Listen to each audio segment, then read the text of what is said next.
នេះទាំងអស់គ្នាខ្ញុំបាទឈ្មោះសឹមសុខលាថ្ងៃនេះខ្ញុំមកចែករំលែកនៅគន្លឹះបាយសំខាន់ដែលធ្វើឲ្យការសិក្សារបស់អ្នកទាំងអស់គ្នាកាន់តែមានភាពល្អប្រសើរ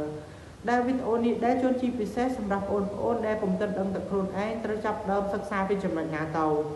ដែលគន្លឹះទី1គឺពិតជាមានភាពងាយស្រួលខាងមែនទែនដែលគ្រាន់តែអ្នកទាំងអស់គ្នា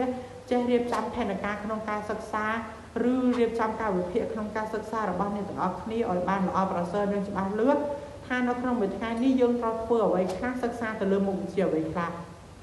មានថាទាំងពេលដែលអ្នកទាំងអស់គ្នាចាញ់ពីរៀននៅសាលារដ្ឋសាលាឯកជនឬចុះពីរៀនគួរឡើយឲ្យតែមានពេលទំនេរអ្នកទាំងអស់គ្នាគួរតែឆ្លៀតពេលទំនេរទាំងអស់នោះយកមកសិក្សាបន្ថែមទៀតដូចជាអាន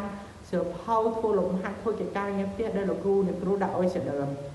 រីឯគន្លឹះសំខាន់ទី2វិញគឺអ្នកទាំងអស់គ្នាត្រូវជឿជាក់លើខ្លួនឯង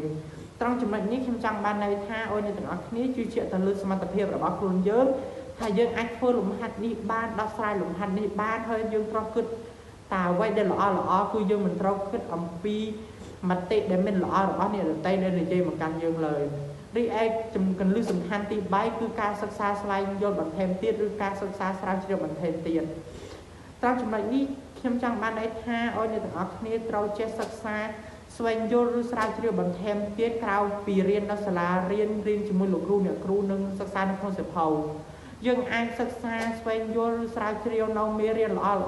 ៗមេតិកាល្អៗគន្លឹះអប់រំល្អៗជាច្រើនទៀតនៅតាមបណ្ដាញសង្គមដូចជានៅលើបណ្ដាញសង្គម Facebook ChatGPT និង Google ជាដើម